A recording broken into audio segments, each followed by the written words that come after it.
पहली बात तो इसकी मैं निंदा करता हूं और आगे ऐसी घटना न हो इस पर सरकार विचार करेगी और कड़े कानून होने चाहिए। और ये आस्था के साथ खिलवाड़ है और भारत के स्वास्थ्य के साथ भी खिलवाड़ है। इस तरीके का प्रतिबंधित चीजों को किसी खाद में मिलावट होना, इसके लिए बड़े कड़े कानून हो। जिस तरीके से भी हम लोगों ने नकल पर रोक लगाया है उसी तरीके से कड़े कानून आए जिससे कि इस खाद मिलावट में भी रोक लग जाए और इस तरह को सजा मिले। और ट्रस्ट जो है एक न्यास होता है, न्यास को मतलब एक विश्वास का के तहत आस्था का केंद्र, और आस्था के साथ खिलवाड़ करना ठीक नहीं है। हम तो चाहेंगे मंदिर जितने भी ट्रस्ट हैं उनके पास इतने धन जरूर होते हैं कि अपने ट्रस्ट से मंदिर में चढ़ाया भी जाए और मंदिर से कुछ दिया भी जाए लोगों से। हम तो चाहते हैं कि लोगों से बाहर से कुछ न आए, बल्कि इससे क्या है कि अब एक आदमी के दोषी होने से ढेर सारे व्यवसायियों के ऊपर असर पड़ेगा।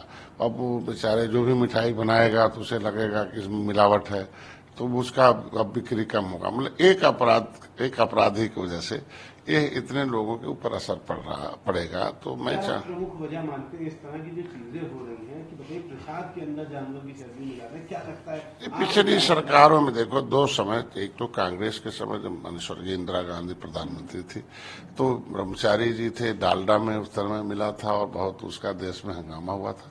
और इस बार भी पिछली सरकारों ने उसको टेंडर किया था। जो संज्ञान में मामला पेपर से आया था कि इतने कम टेंडर पर, इतने कम रेट पर अगर हम किसी चीज को बनाते हैं तो निश्चित रूप से जब उस रेट पर माल ही नहीं मिलेगा, घी नहीं मिलेगा, तो निश्चित रूप से 2 नंबर का काम होगा। तो पिछली सरकारों की वो गलती थी, उस पर जांच होना चाहिए, जो दोषी हो उसको सजा मिले। तो एक प्रमुख वजह आप ये मानते हैं कि जो बहुत कम टेंडर चलते ही उनको टेंडर मिला और उसमें घी नहीं मिल पाया, जिसके चलते उन्होंने ये मिलेगा ही नहीं, कैसे मिलेगा? उतने में आखिर लाएगा कहाँ से? क्योंकि दूध का रेट है 25 लीटर में 1 किलो होता, 25 लीटर का आप कीमत जोड़ लीजिए और तो उसके रेट से 300 रुपये में कहाँ से आपको मिलेगा? इस तरीके से क्योंकि कोई भी टेंडर हो न्यायोचित होना चाहिए, रेट के आधार पर नहीं, उसकी कैपिंग हो। और कैपिंग में बल्कि लॉटरी निकाल ली जाए कि इतना में ही होगा और उसका रेट निर्धारित है, ये डीपीआर है, इसका पीपीआर है, ये है, इस पे लॉटरी निकल जाए कि किस ठेकेदार को यह लॉटरी में मिलेगा, वो उसी के हिसाब से, मानक के हिसाब से। अगर हम कहेंगे नहीं जो सबसे कम में बनाएगा तो क्या बनाएगा? मिट्टी से डाल दे बनाएगा, यही करेगा, वो करेगा। ये तमाम कानून है जो अंग्रेजों के बनाए हैं, वो धीरे धीरे उस पर आता समय आने पर सुधार होगा। हम तो चाहेंगे इसका हर क्षेत्रों में जो ठेके होते हैं, चाहे सड़क बनाने का हो, चाहे मीठा बनाने का हो, चाहे कोई सामान बनाने का हो, ये जो ठेके हो रहे हैं कि कम रेट पर बने, तो बनाएगा कहाँ से? वो गुणवत्ता ही विहीन करेगा। तो उसके लिए एक निश्चित मानक हो जाए और निश्चित मानक के हिसाब से उसके जो है वह काम का क्या नाम है, उसके लोगों को लॉटरी से शेष दिया जाए कि फला फला आदमी जो ट्रेंड हो उसके हिसाब से उसको काम करने का अवसर दिया जाए। एक और बड़ा अहम सवाल है, बीते दिनों मंगेश यादव का इनकाउंटर हुआ। अखिलेश यादव ने बड़े सवाल उठाए, उन्होंने कहा फर्जी इनकाउंटर था, उसकी इनकाउंटर नहीं, उसकी हत्या कर दी गई थी और वो भी सिर्फ इसलिए क्योंकि वो यादव समाज से आता था। उसी घटना को लेकर के सुल्तानपुर में जो ज्वेलरी शॉप पे लूट हुई थी, उसी क्रम में आज एक और इनकाउंटर हुआ है पुलिस द्वारा, जिस इनकाउंटर में अभियुक्त जो है वो ठाकुर जाति से आता है। अखिलेश यादव ने तब भी ये सवाल उठाए थे कि उसका इनकाउंटर सिर्फ इसलिए हुआ मंगेश यादव का क्योंकि वो यादव जाति से था, ठाकुर जाति वाले मुख्य आरोपी को बचा लिया गया। अब जो दूसरा इनकाउंटर हुआ है उसमें वो आरोपी ठाकुर जाति से आता है। देखिए, जो विपक्ष का सवाल है उसका जवाब ही आज के दिन उनको बोलना चाहिए, बताना चाहिए, धन्यवाद देना चाहिए कम से कम सरकार को कि हमारी सरकार जनता के द्वारा, जनता से जो वादा किया है कि तुम्हें सुरक्षा देंगे, न्याय देंगे, तुम्हारा सम्मान देंगे, तुम्हें जो है समृद्धि देंगे और तुम्हें माफिया मुक्त करेंगे, अपराध मुक्त करेंगे, भय मुक्त करेंगे, इस तरीके से आज हमारी सरकार जीरो टॉलरेंस पर काम कर रही है। ये एजेंसियां हैं, उनकी सरकारों में एजेंसियां संरक्षण प्राप्त थी, हमारी सरकार में सजा देने के लिए मतलब अवसर प्राप्त है। आज के दिन में आप देखो किसी अपराधी की जाति नहीं होती है। हाँ, अगर अपराधी की जाति बताकर उसे आप सुरक्षित करते हैं, इसके मतलब आपने अपराधियों को ही अपने यहाँ भर्ती कर रखा, अपराधियों के सहारे ही सत्ता प्राप्त करते थे। अब अपराधी खत्म हो रहे हैं, इसका मतलब आपकी सत्ता और राजनीति खत्म हो रही है। इस तरीके से आज के दिन उन्हें जवाब देना चाहिए। उन्होंने कहा आपने डीएनए टेस्ट हो उस पर देखो चुप्पी साध लिया, यहाँ देखो एक गोली लगी, माल बरामद हुआ, फिर दूसरा आदमी आया। देखो आज के दिन में किस परिस्थितियों में भाई वो एसटीएफ है अपनी सुरक्षा में तो काम करेगी। मान लीजिए एक पकड़ा गया, पैर में गोली लग गई, अगर उसने सब परिस्थिति से या दूसरे ने इस तरीके का काम किया, अब तो विपक्ष को जवाब देना चाहिए। हमारी सरकार माननीय योगी जी जो कहते हैं वो करते हैं, वो हर आदमी के साथ हर बिना भेदभाव के खड़े हैं और खड़े रहेंगे। मुख्यमंत्री योगी आदित्यनाथ ने भाजपा की डबल इंजन सरकार के तहत हरियाणा में बहुत प्रगति की है। कांग्रेस, आम आदमी पार्टी कभी भी किसानों, युवाओं, महिलाओं की चिंता के बारे में नहीं बात करती है। एजेंडा है बांटो और राज करो। कांग्रेस ने जम्मू कश्मीर में आतंकवाद और उग्रवाद को बढ़ावा दिया, जबकि बीजेपी ने आतंकवाद को खत्म करने का काम कर रही है। कांग्रेस भारत को बांटने वाली पार्टी है, जाति, धर्म, भाषा के आधार पर। राहुल गांधी जब उत्तर प्रदेश जाते हैं तो हरियाणा के बारे में बुरा बोलते हैं, और जब वो केरल जाते हैं तो उत्तर प्रदेश के बारे में बुरा बोलते हैं। वो जब अपनी नानी के घर इटली जाते हैं तो भारत के बारे में बुरा बोलते हैं। कैसे देखते हैं इस बयान को? जो सही बात माननीय योगी जी बोल रहे हैं उसी लिए जनता समर्थन कर रही है, सही बात के साथ खड़ी है और धीरे धीरे भारतीय जनता पार्टी आगे बढ़ रही है। आप इससे देख सकते हैं कि कांग्रेस के समय भारत पाकिस्तान का बंटवारा कर दिया, और उसको आप किताब पढ़ेंगे तो उसमें कौन कौन दोषी हैं आप खुद समझ सकते हैं। आप देखो धारा 370 खत्म करना आवश्यक था, भाई वन नेशन वन फ्लैग के बारे में आप देखो। आज यही कांग्रेस जाती है, किस तरीके से डिब्बे में बंद होके जाती थी पहले जो है वहीं जम्मू कश्मीर में, अब कम से कम सीधे ये मीटिंग करते हैं, रैली करके आते हैं।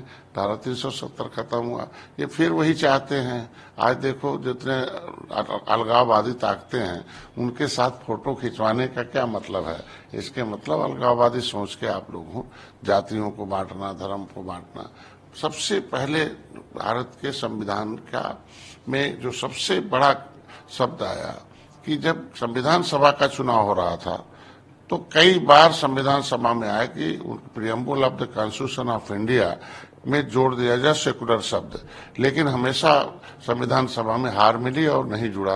बाद में कोर्ट ने भी ऑर्डर किया, कई बार कोर्ट गए लोग, कोर्ट ने भी कह दिया कि ये सेकुलर शब्द नहीं जोड़ा जा सकता संविधान में।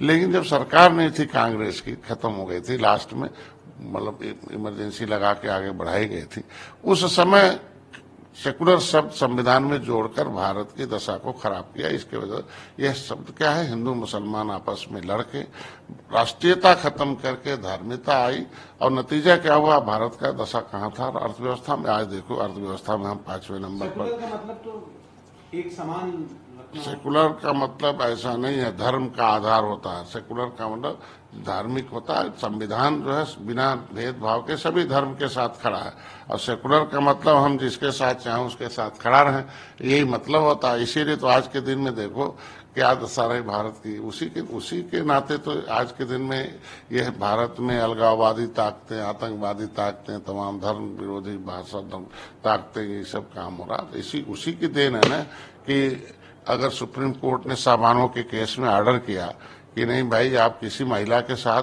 3 तलाक नहीं दे सकते हैं, आप कह के तलाक गलती करे पुरुष, सजा हो गया महिला, पानी समय पर नहीं दिया, सेवा नहीं किया, पति की तरफ पैर नहीं पकड़ा, उसे तलाक दे दिया। सुप्रीम कोर्ट के ऑर्डर को कांग्रेस ने बदल दिया, नहीं सेकुलर शब्द है, हम धर्म के आधार पर ऐसा नहीं होगा। तो इसी कहते हैं ना कि धर्म के आधार पर सरकार चलाना सरकार, तो ये कांग्रेस का दोहरा चरित्र है जिसका जवाब जनता धीरे धीरे दे रही है, इसीलिए कांग्रेस समाप्त हो रही है। एक आखिरी सवाल रहेगा, कानपुर जगहों से ट्रेन के ट्रैक से उतर जाने की घटनाएं सामने आई। बीते दिनों कुछ दिन पहले कानपुर में रेलवे स्टेशन पर एक सिलेंडर ट्रेन के आगे मिला जिससे बड़ा ब्लास्ट हुआ। अभी कल फिर कानपुर में एक 5 किलो का सिलेंडर ट्रेन के आगे रखा हुआ था, जिसके बाद पटरी पे ट्रेन को रोका गया, उसके बाद उस सिलेंडर को हटाया गया। वहां तमाम फोर्सेज ने पहुंचकर उसकी जांच करी, और जिसको लेकर के अंदेशा लगाया जा रहा है कि साजिश के तहत लगातार ट्रेनों के साथ इस तरह के हादसे करने का प्रयास किया जा रहा है। क्या लगता है आपको, क्या वजह है और कौन हो सकता है इन साजिशों? देखिए, कुछ सिरफिरे हैं जो इस भारत की आत्मा को दुखी करना चाहते हैं, शुरू में ही भारत सोने की चिड़िया थी, विश्व गुरु था, दुनिया के लोग आए पढ़े लिखे और भारतीय सभ्यता से सीख के आगे बढ़े। लेकिन कुछ ताकतें थी, 1100 वर्ष तक, 750 वर्ष मुगलों को गुलाम बनाया, 350 वर्ष अंग्रेजों को गुलाम बनाया। वो चाहते हैं, उस ताकतें कि फिर वह गुलामी आ जाए। वो ऐसी ताकतें भारत को अस्थिर बनाना चाहती हैं। हम तो चाहेंगे कि नए कड़े कानून बने कि इस तरह से जो पकड़े जाए उनको कड़े से कड़े सजा दी जाए, जिससे कि ऐसी घटना न रोकी जाए। क्योंकि उसमें देखिए मानवीय आधार पर अभी ट्रेन हादसा हो तो उसमें सारे लोग मरेंगे, चाहे कोई जाति, कोई धर्म, कोई थोड़ी लिखा है ट्रेन में एक ही जाति के लोग बैठे, एक ही धर्म के लोग बैठे हैं। तो ऐसे लोगों के खिलाफ सब पक्ष बैठकर एक कड़े कानून बनाए, जिससे एक ऐसे लोग पकड़े जाएं। और उसमें पकड़े जाते देखो किस एक विशेष वर्ग के लोग ढेर सारे पकड़े जाते हैं। किस विशेष अब मैं निश्चित रूप से आप देखो आतंकवाद में नाम किनके आते हैं, धर्म विरोधी ताकतों में किसके नाम आते हैं, इस तरीके से अपराध करने में किसके नाम आते हैं, बड़े बड़े ब्लास्ट करने में किसके नाम आते हैं। आप खुद ही देख सकते हो किनके फांसी किनकी हुई अधिक से अधिक, इनमें कितने लोग जेल में अभी बंद हैं। अभी कंधार जब आपने देखा होगा कि एरोप्लेन हाईजैक हुआ था तो किसे जेल से छोड़ा गया था। अब ये तो इतिहास रहा ना। तो ऐसे लोग विपक्ष के आत्मा में पल बढ़ रहे हैं और उसका जवाब जनता लोकतंत्र में धीरे धीरे दे रही है।